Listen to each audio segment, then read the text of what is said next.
Chapitre 14. Toute l'assemblée éleva la voix et poussa des cris, et le peuple pleura pendant la nuit. Tous les enfants d'Israël murmurèrent contre Moïse et Aaron, et toute l'assemblée leur dit: Que ne sommes-nous morts dans le pays d'Égypte, ou que ne sommes-nous morts dans ce désert? Pourquoi l'Éternel nous fait-il aller dans ce pays, où nous tomberons par l'épée, où nos femmes et nos petits-enfants deviendront une proie? Ne vaut-il pas mieux pour nous retourner en Égypte? Et ils se dirent l'un à l'autre: Nommons un chef, et retournons en Égypte. Moïse et Aaron tombèrent sur leur visage, en présence de toute l'assemblée réunie des enfants d'Israël. Et, parmi ceux qui avaient exploré le pays, Josué, fils de Nun, et Caleb, fils de Jephunnée, déchirèrent leurs vêtements. Et parlèrent ainsi à toute l'assemblée des enfants d'Israël: Le pays que nous avons parcouru, pour l'explorer, est un pays très bon, excellent. Si l'Éternel nous est favorable, il nous mènera dans ce pays, et nous le donnera. C'est un pays où coule le lait et le miel.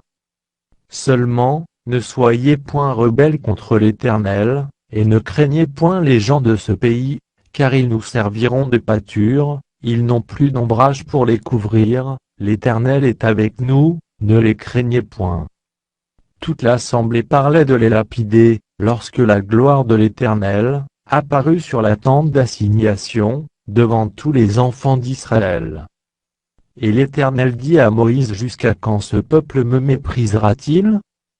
Jusqu'à quand ne croira-t-il pas en moi, malgré tous les prodiges que j'ai faits au milieu de lui? Je le frapperai par la peste, et je le détruirai, mais je ferai de toi une nation plus grande et plus puissante que lui. Moïse dit à l'Éternel: Les Égyptiens la prendront, eux du milieu desquels tu as fait monter ce peuple par ta puissance. Et ils le diront aux habitants de ce pays. Ils savaient que toi, l'Éternel, tu es au milieu de ce peuple. Que tu apparais visiblement, toi, l'Éternel, que ta nuée se tient sur lui, que tu marches devant lui le jour dans une colonne de nuée, et la nuit dans une colonne de feu. Si tu fais mourir ce peuple comme un seul homme, les nations qui ont entendu parler de toi diront: L'Éternel n'avait pas le pouvoir de mener ce peuple dans le pays qu'il avait juré de lui donner, c'est pour cela qu'il l'a égorgé dans le désert. Maintenant, que la puissance du Seigneur se montre dans sa grandeur, comme tu l'as déclaré en disant: L'Éternel est lent à la colère et riche en bonté, il pardonne l'iniquité et la rébellion, mais il ne tient point le coupable pour innocent, et il punit l'iniquité des pères sur les enfants jusqu'à la 3e et la 4e génération. Pardonne l'iniquité de ce peuple, selon la grandeur de ta miséricorde, comme tu as pardonné à ce peuple depuis l'Égypte jusqu'ici. Et l'Éternel dit: Je pardonne, comme tu l'as demandé.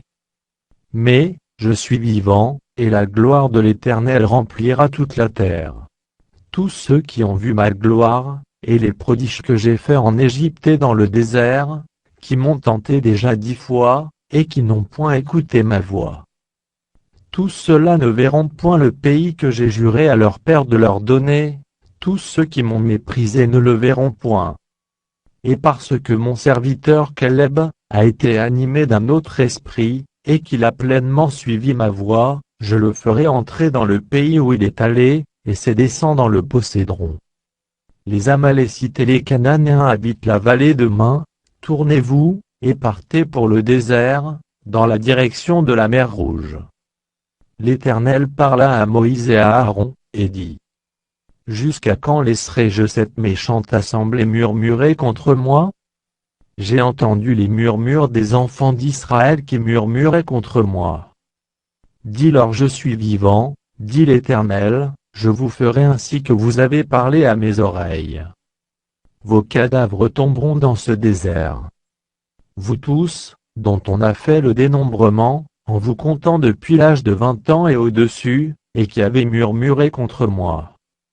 Vous n'entrerez point dans le pays que j'avais juré de vous faire habiter, excepté Caleb, fils de Jephunnée, et Josué, fils de Nun. Et vos petits-enfants, dont vous avez dit: Ils deviendront une proie, je les y ferai entrer, et ils connaîtront le pays que vous avez dédaigné. Vos cadavres, à vous, tomberont dans le désert. Et vos enfants pétront 40 années dans le désert, et porteront la peine de vos infidélités, jusqu'à ce que vos cadavres soient tous tombés dans le désert. De même que vous avez mis 40 jours à explorer le pays, vous porterez la peine de vos iniquités 40 années, une année pour chaque jour, et vous saurez ce que c'est que d'être privé de ma présence. Moi, l'Éternel, j'ai parlé, et c'est ainsi que je traiterai cette méchante assemblée, qui s'est réunie contre moi. Ils seront consumés dans ce désert, ils y mourront. Les hommes que Moïse avait envoyés pour explorer le pays, et qui, à leur retour, avaient fait murmurer contre lui toute l'assemblée, en décriant le pays. Ces hommes, qui avaient décrié le pays, moururent frappés d'une plaie devant l'Éternel. Josué, fils de Nun, et Caleb, fils de Jephunnée, restèrent seuls vivants parmi ces hommes qui étaient allés pour explorer le pays. Moïse rapporta ces choses à tous les enfants d'Israël, et le peuple fut dans une grande désolation. Ils se levèrent de bon matin, et montèrent au sommet de la montagne, en disant: Nous voici, nous monterons au lieu dont a parlé l'Éternel, car nous avons péché. Moïse dit: Pourquoi transgressez-vous l'ordre de l'Éternel? Cela ne réussira point. Ne montez pas, car l'Éternel n'est pas au milieu de vous. Ne vous faites pas battre par vos ennemis. Car les Amalécites et les Cananéens sont là devant vous, et vous tomberez par l'épée. Parce que vous vous êtes détournés de l'Éternel, l'Éternel ne sera point avec vous. Ils s'obstinèrent à monter au sommet de la montagne, mais l'arche de l'Alliance et Moïse ne sortirent point du milieu du camp.